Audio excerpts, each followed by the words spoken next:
Si no aprendemos de la historia, nos vemos obligada a repetirla, ¿cierto? Pero si no cambiamos el futuro, nos veremos obligados a soportarlo. Y eso podría ser peor. Alvin Toffler.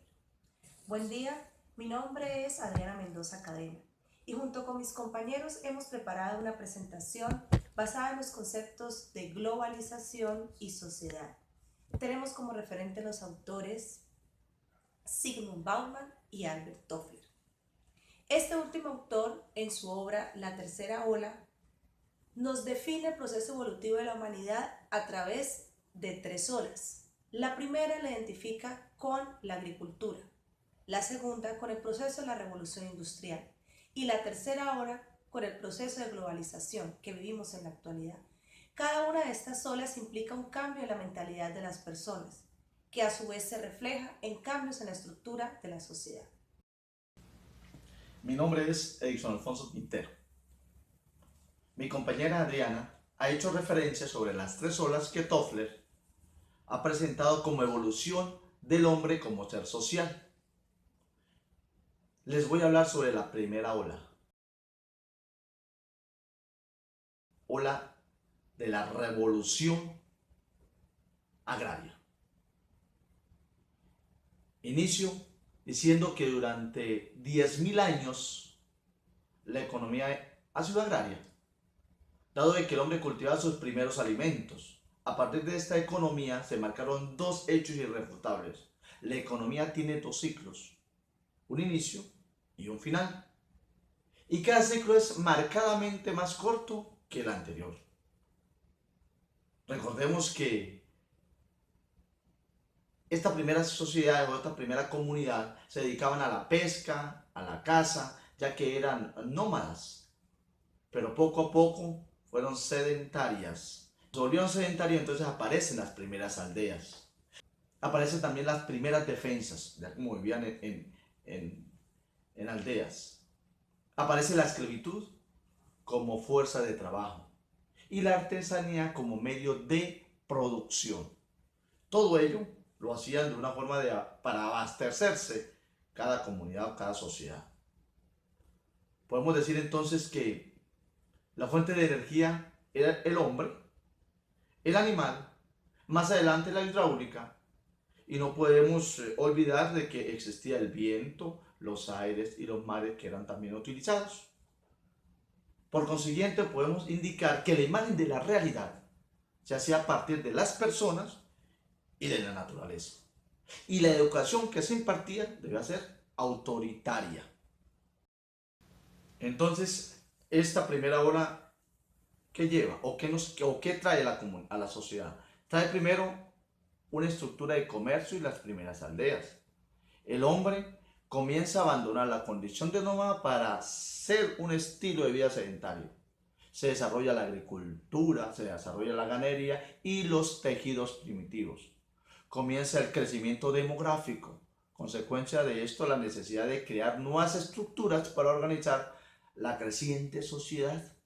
Así nace la navegación, el comercio y edificación. Y con todo esto nace el concepto de trabajo. Y de esta manera cerramos este primer ciclo, el ciclo de la ola de la agricultura. En cuanto a la segunda ola, abarca el periodo histórico desde 1770 hasta 1950 aproximadamente. Es una época que está cimentada en la revolución industrial, en la cual lo más importante es la masificación de la producción.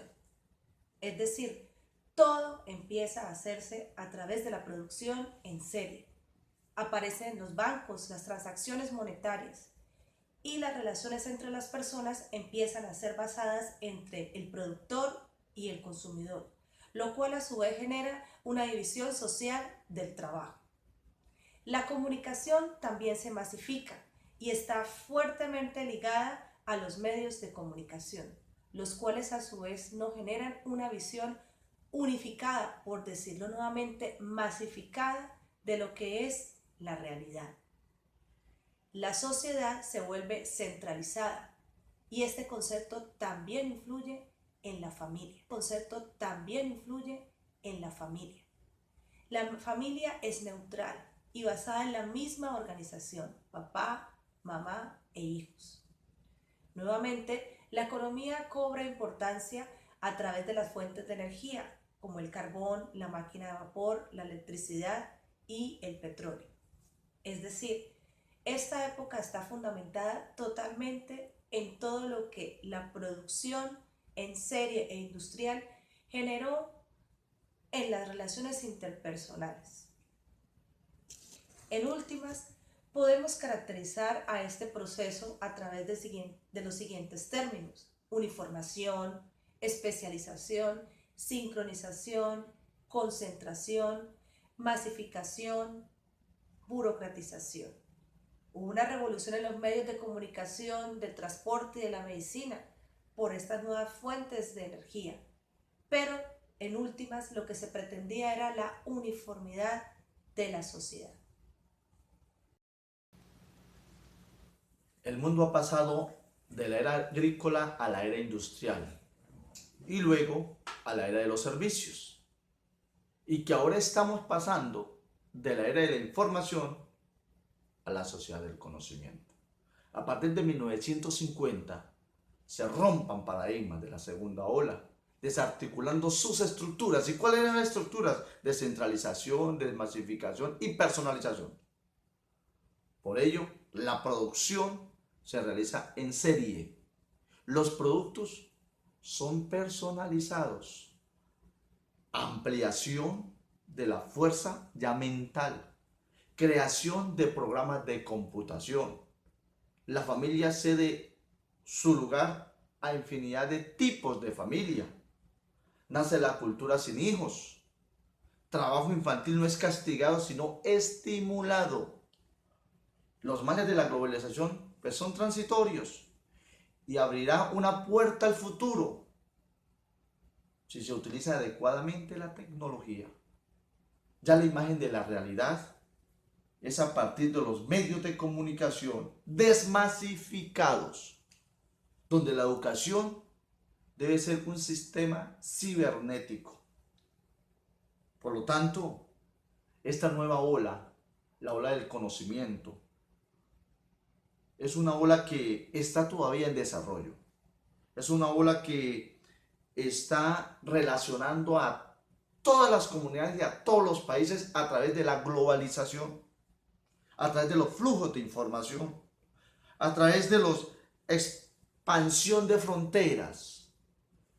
Hay un capital del conocimiento que está a la merced de todas las comunidades. Plantea en esta tercera ola tres momentos importantes. Un momento que le llamó él la tecnosfera. ¿Qué es la tecnosfera? Es desmasificación de las fábricas.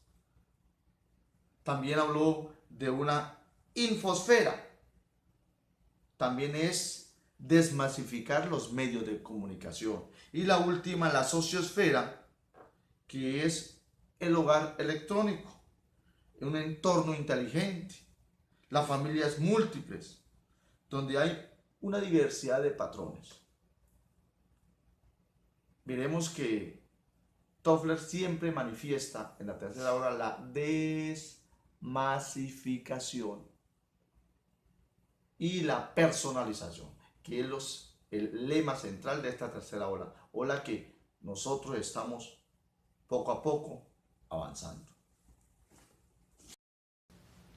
Ya para cerrar todas estas ideas de las olas de Toffler, podemos hacer un pequeño síntesis manifestando que la primera ola, su rol es pasivo, donde básicamente debe sobrevivirse. La tecnología es utilizada para ampliar la fuerza humana y animal. Ya en la segunda ola, su rol sigue siendo pasivo y la tecnología es utilizada para automatizar la producción industrial que aparece de una forma seriada. En esta segunda ola surge el correo como sistema de información, luego el teléfono y finalmente el telégrafo. En la segunda ola surge la necesidad de la comunicación de la información. Los cambios a corto plazo son del orden de 5 años, por ahí a 10 años, y a largo plazo de 15 a 20 años. La capital de las empresas eran sus bienes, sus muebles e inmuebles, sus inversiones, etc. Se aproxima la tercera ola de grandes cambios en la sociedad, ola en la que actualmente nosotros estamos, ola en la que muchos personajes, mucha sociedad está ahí como sesgada, y nosotros tenemos que mirar esa sociedad, tenemos que salirnos del claustro de la casa, salirnos de las entidades gubernamentales, salirnos del colegio, salirnos de la universidad y mirar lo que está pasando en nuestro entorno. Observemos que anteriormente, para uno sacarse una fotografía o para hacer un video de esto como estamos haciendo, necesitábamos un especialista, un gurú en estas comunicaciones. Ya ahorita no, ya ahorita uno encuentra la información y hace estos videos o hace una fotografía desde un celular. Esto es un comienzo de desarrollo expansivo del conocimiento y de la información, que si nosotros los seres humanos tenemos esta tercera ola, la podemos aprovechar, sería magnífico. Toffler manifiesta de que esta tercera ola, como está en desarrollo, manifiesta de que esto es un caos, es un desorden, pero lo que viene después de este caos, si nosotros sabemos aprovechar, si nosotros podemos encaminar, porque miremos que el conocimiento está, la información está, no tenemos que aprovechar eso, la sociedad que viene a ser una sociedad muy avanzada, una sociedad prometedora.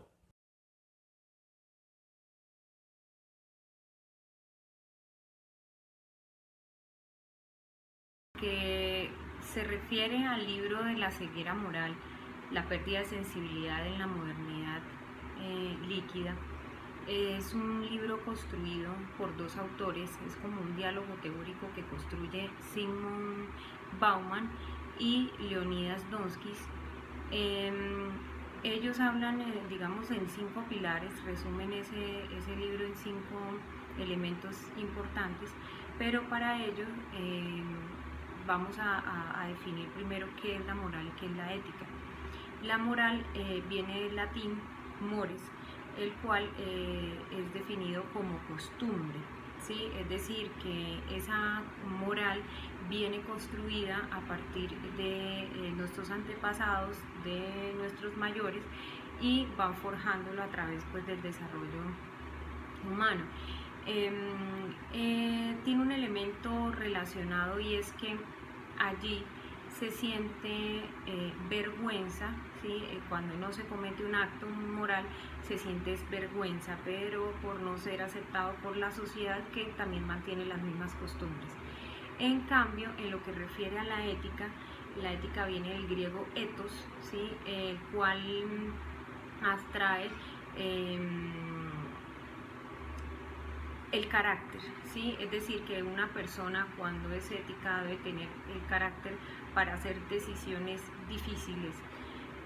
Por ejemplo, dentro de un ámbito laboral, cuando una persona es juzgada por su eficacia o eficiencia laboral, y usted sabe que esa persona sí se ha desarrollado y ha actuado de manera acorde, entonces cuando usted apunta a la defensa, pues digamos que usted incurre en la ética, ¿no? Pero cuando usted no lo hace, aún sabiendo que esta persona fue un buen trabajador, entonces usted va a tener un sentimiento de culpa, ¿sí? Entonces en la moral es la vergüenza y en la ética es el sentimiento de culpa. Dentro del primer pilar encontramos de los demonios a las personas terriblemente normales y cuerdas. Allí los autores mencionan tres características que pueden definir a una persona normal. Entre ellas está la despersonalización, que es el ser se siente aislado, separado de la sociedad. la fragmentación de la sociedad. Este está ligado a que ahora las sociedades tienen que dividirse porque cada una tiene valores independientes y no son comunes. Y en la hiperracionalización, eso es como un mecanismo de defensa que utilizamos para justificar nuestros actos, y pues aquí ellos lo denotan como una exageración de esa excusa ante los diferentes actos. Entonces, ante esas tres características que pueden definir a una sociedad normal, este autor, Bauman, acuña el término de adiaforización, y esto es que hacer que un propósito y un acto se vuelvan moralmente neutros, ¿sí?, o cotidianos. Entonces esto lo podríamos también relacionar con, digamos, una teoría del aprendizaje en la psicología como la habituación. En este caso es como, digamos, ante la recurrencia de una situación, la persona ya no es sensible y no reacciona de la misma forma o de la esperada. Entonces ellos soportan que este fenómeno es el que se viene presentando a partir de esa sociedad normal. El segundo bloque está relacionado con la crisis de la política y la búsqueda de un lenguaje de sensibilidad. Entonces ellos citan una frase importante y dicen: me ven, luego existo. Entonces, que la sociedad, aquí lo que refiere es que la sociedad ahora, entre más revele su intimidad, entre más pública haga su vida y más escandaloso sea eso que muestre, más exitosa es la persona o mayor reconocimiento va a tener. Y ellos refieren pues también como algunos ejemplos en cuanto a la política. Ya no se ve por el desarrollo de las acciones, sino cómo se muestra ante la sociedad, y eso lo hará un ser mayormente reconocido. En el tercer punto tenemos, entre el miedo y la indiferencia, la pérdida de sensibilidad. Entonces, ante este elemento nos habla es, por ejemplo, que hay sociedades que tienen problemáticas de migración. Entonces, pues el país que lo está viviendo lo ve como una problemática, mientras que las ciudades que tienen que atravesar o ver las diferentes personas trasladándose, entonces genera un miedo, un rechazo, ¿sí? O a veces una discriminación a estas personas. Entonces ahí se habla de la xenofobia, que acuña a este miedo. Entonces ya no vemos a esas personas dentro de la sociedad como de pronto una posibilidad de ver qué es lo que pasa, de analizar su problemática, la causa, en qué se puede apoyar. Entonces más bien lo que opta la sociedad es por rechazarlo. Dentro del cuarto punto encontramos arrasar la universidad, un nuevo sentido del sinsentido, y la pérdida de criterios. Entonces dice: la educación es un local de comida rápida intelectual. Entonces aquí lo que hace referencia es que las universidades están más preocupadas por la cantidad de los resultados. Por ejemplo, en las investigaciones allí citan que se preocupan más por la cantidad, o una universidad es buena si hace 100 publicaciones, por ejemplo, cada 6 meses. Entonces, pero perdiendo el valor científico o el aporte que se le da a la ciencia y a la sociedad. Entonces hay una gran transformación en cuanto a eso. También dicen que a partir de eso se está transformando el lenguaje de la sociedad, volviéndose un poco más hostil, más a la crítica, más a oponerse, sin respeto. Entonces ahí es donde viene como la reflexión del papel de nosotros como educadores, si nosotros estamos exigiendo resultados o estamos realmente aportando a esa humanización en los estudiantes. Viene el último punto, que es el repensar la decadencia de Occidente. Entonces aquí los autores nos sugieren, nos dicen que a partir del amor, la lealtad, la amistad y la creatividad, a partir de estos 4 puntos podemos hacer que se recupere la sensibilidad, ¿no? O tratar de que no se pierda la que aún pueda existir en algunos estudiantes o aprendices. Pero que para ello se necesita de buena voluntad, se necesita de compromiso y de respeto. No se puede llegar a la humillación porque es un enemigo, ¿sí? Y digamos que iría en contra de todos estos valores, porque de nada sirve que nosotros digamos y hagamos aprender de memoria el respeto, cuáles son los valores, pero nosotros como digamos docentes no podamos dar ese ejemplo, ¿no? Exigir con respeto y demás. También nos dice que a partir de estos elementos también se puede construir una cooperación pacífica, fomentando el diálogo y también globalizando las diásporas, que esto hace referencia como a las diferentes desplazamientos o la dispersión que existe de diferentes grupos étnicos o religiosos. Entonces, a partir de estas características nosotros podemos hacer una transformación. Estos son los 5 elementos que mencionan estos autores muy importantes, un libro que enriquece mucho y que realmente toca el alma en lo humano y cómo nosotros también podemos estar afectando a toda una sociedad sin nosotros estar educando con amor y con esa voluntad y ese ejemplo. Muchas gracias.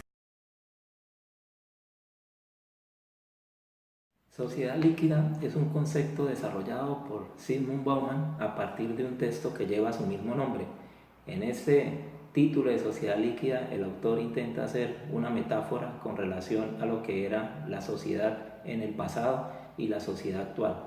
Él hace referencia a que la sociedad del pasado era consolidada como una sociedad sólida, a partir de que era estructurada, estática, fortalecida y fija, mientras que lo líquido lo refiere a lo que es la sociedad actual, que es un poco más dinámica, volátil, ágil, en movimiento y con muchos otros elementos que anteriormente no existían. De igual manera, el autor pretende conceptualizar la sociedad líquida como un concepto sociológico que permite definir el estado actual de nuestra sociedad. Obviamente esta sociedad líquida ha generado unas consecuencias donde podemos precisar 3 elementos básicos. El primero de ellos es el dominio económico. Hoy nos damos cuenta cómo las grandes empresas y los gobiernos ejercen un gran poder y de cierta manera tienen una gran influencia alrededor de la sociedad. Este dominio económico se considera una de las consecuencias de lo que hoy denominamos sociedad líquida a partir de la demanda y cómo el común denominador es el dinero y el beneficio. El otro elemento acá a rescatar es la tecnología. Aquí podemos determinar cómo este elemento ha generado 2 aspectos: un individualismo a partir de la interacción, de la sociabilidad y de la forma como se comunica, y de igual manera también nos damos cuenta cómo la tecnología se ha vuelto también un elemento o un arma de poder y de agresión que cambia totalmente los estilos y las dinámicas que se ejercían en las sociedades sólidas con relación a lo que vemos hoy en día. Y lo otro es la migración como un fenómeno social integrado hoy en día a múltiples factores sociales que se viven, hacen de que se desarrollen grandes movilidades a nivel del mundo, y mirando cómo los policulturalismos hacen que se vea el individuo obligado a generar adaptaciones y transformaciones en lo que concierne a lo social, lo cultural y el estilo de vida como un todo. También podemos precisar acá algunos efectos que podemos deducir del texto y la teoría planteada por el autor. Dentro de esos primeros efectos nos damos cuenta cómo el principal es el que se da en el trabajo.